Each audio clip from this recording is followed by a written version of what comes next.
Okay, let's talk about one of the most important rules in Python. So, indentation in Python.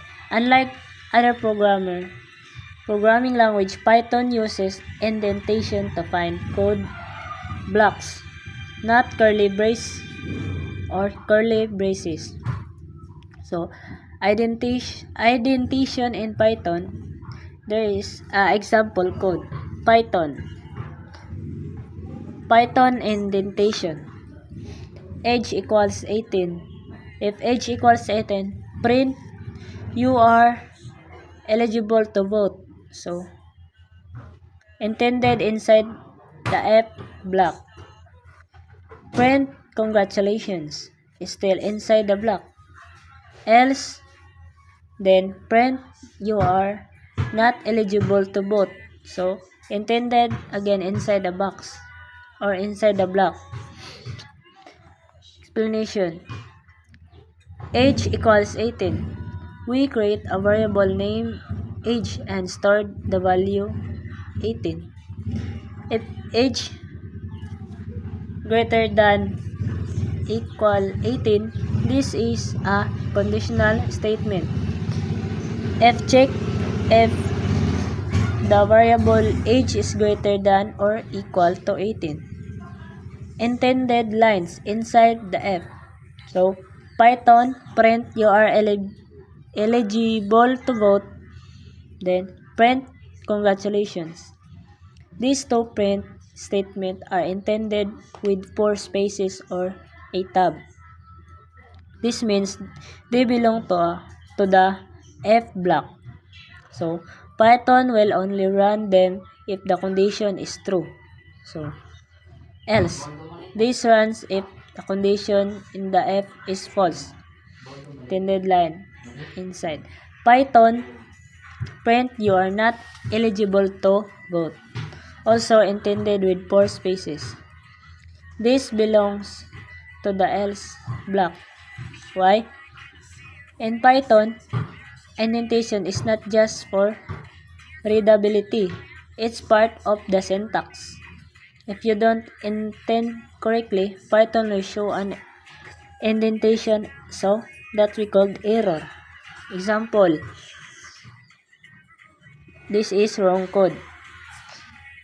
If age greater than 18, print you are eligible to vote.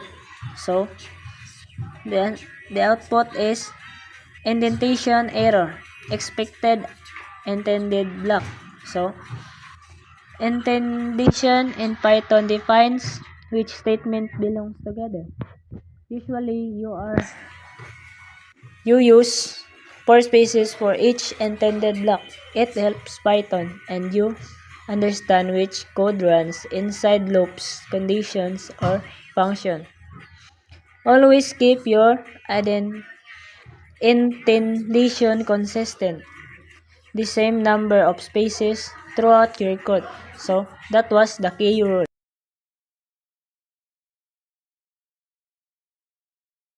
Comments in Python. Single line and multi-line. This is a single line comment. Comments are used to explain code and make it easier to understand. Let's create a simple program. Number 1 equals 10. This variable stores the first number. Number 2 equals 5. This variable stores the second number. Calculate the sum. Sum equals number 1 plus number 2. Display the result. Print the sum is, then comma sum. This is multiple line or multi-line comment. It can span across multiple lines. You can use it to explain a section of your code in more details or to temporarily disable a block of code. So, print, double quote, program finished successfully. So, there is some explanation. This is a single line comment. Start with a hashtag symbol. So next, anything written after hashtag symbol is ignored by Python. It's used to add notes or explanation to your code. For example, these lines prints a message. So print, then hello world. Then next, inline comment at the end of the line. Number 1 equals 10, the first number. You can put a comment after a statement on the same line. Then this helps explain what that line does. So multi-line comment. Multi-line comment. This is a multi-line comment. It can spam several times. Written using triple quotes or used to explain longer section of code. Python ignores it, just like single line comment. So the program output, the sum is 15. Program finished successfully. Why comments are important? Make your code easier to understand, help other programmers, and your future self known as your code does. Useful for testing. You can temporarily turn off a line by commenting it out. So, like this. Print, this line is disabled temporarily. So that was a comments in Python. One value to multiple variables. So let's learn one of Python coolest and simplest trick. So Python, assign one value to multiple variables. X equals Y equals Z equals 100. Print the value. Print value of X, print value of Y, print value of Z. So X equals Y equals Z equals 100. This means all three variables X, Y, and Z get the same value, which is 100. Python assigns the value of right to left. Z equals 100, Y equals Z, X equals Y. So now X equals 100, Y equals 100, Z equals 100. Print value of X. Display the value of variable X. Print value of Y. Display the value of variable Y. Print value of Z. Display the variable of Z. So, value of X 100. Value of Y 100. Value of Z also 100. Why use this? It's faster and cleaner when you want to assign the same value to many variables. Helps keep your code shorter and easy to read. So, sample use case. So, this is a sample. Score equals lives equals health equals 0. All games start at 0. Compare with normal way. Instead of writing this, Python X equals 100, Y equals 100, Z equals 100. So you can simply write X, Y equals Z equals 100. So in Python, you can assign one value to multiple variables in a single line like this. So X equals Y equals Z equals value. So in a shortcut to make your code clean, readable, and efficient. So that was the. Let's learn about the type functions in Python. One of the most useful tools for beginners to check what kind of data a variable is holding.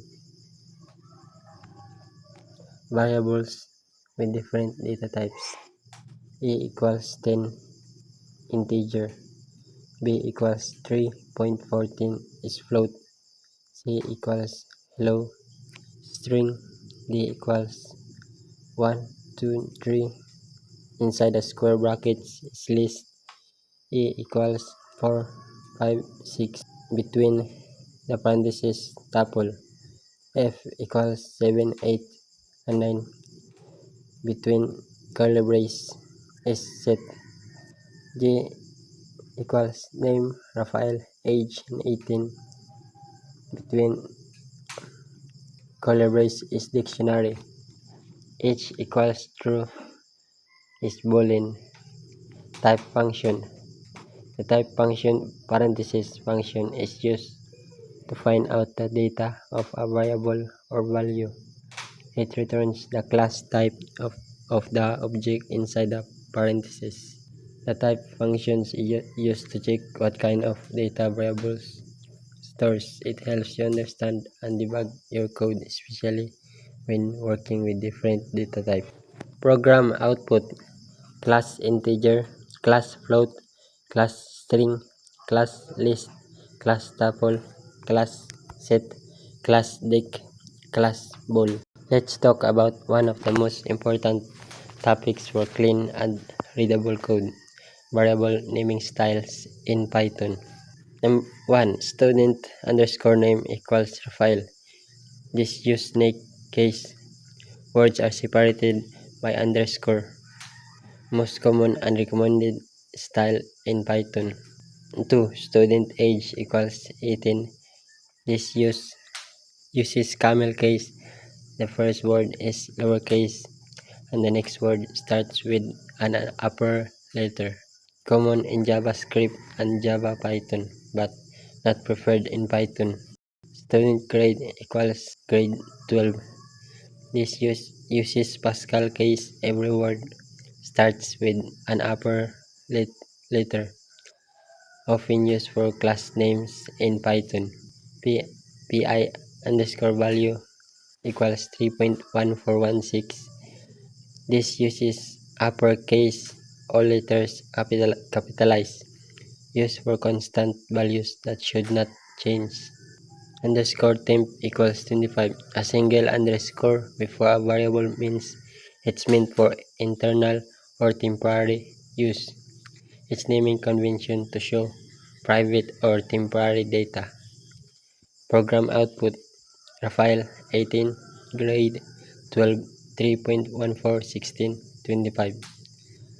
Python variables naming rules: variable names must start with a letter or an underscore.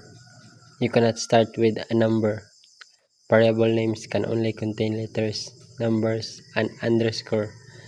Variable names are case sensitive. Lowercase and uppercase are different. Use descriptive names so your code is easy to understand. Multiple values to multiple variables. Name, age, course equals Rafael, 18, computer science. Here we are assigning 3 values to 3 variables in a single line. The values are assigned from left to right. Name, Rafael, age 18, course, computer science. Print name displays the values of the variable name, which is Rafael. Print age displays the value of the variable age, which is 18. Print course displays the value of the variable course, which is computer science. The program output: name Rafael, age 18, course computer science. Why we use this? Makes your code shorter and cleaner, easier to read and assign values quickly. Commonly used when you need to initialize many variables at once. In Python, you can assign multiple values to multiple variables in one line using commas. Display output using commas and plus sign in Python. Two different but common ways to combine text and variables in a print statement. Using comma. The comma automatically adds a space between items. You can combine strings and numbers easily without converting them. Python automatically handles different data types for you. Example, print my name is, name, and I am, age, years old. The output should be my name is Rafael and I am 18 years old. No need to use str when using commas. Python does it for you. Using plus. Example code. Print my name is plus name plus and I am plus string age plus years old. This plus sign is used for string concatenation, joining strings together. You must convert numbers to string using str before adding them to text. If you forget str parentheses, Python will show an error. The output should be my name is Rafael and I am 18 years old. In summary, comma separates items in print, automatically adds space. Plus is join strings together, but you must convert non-string values using str.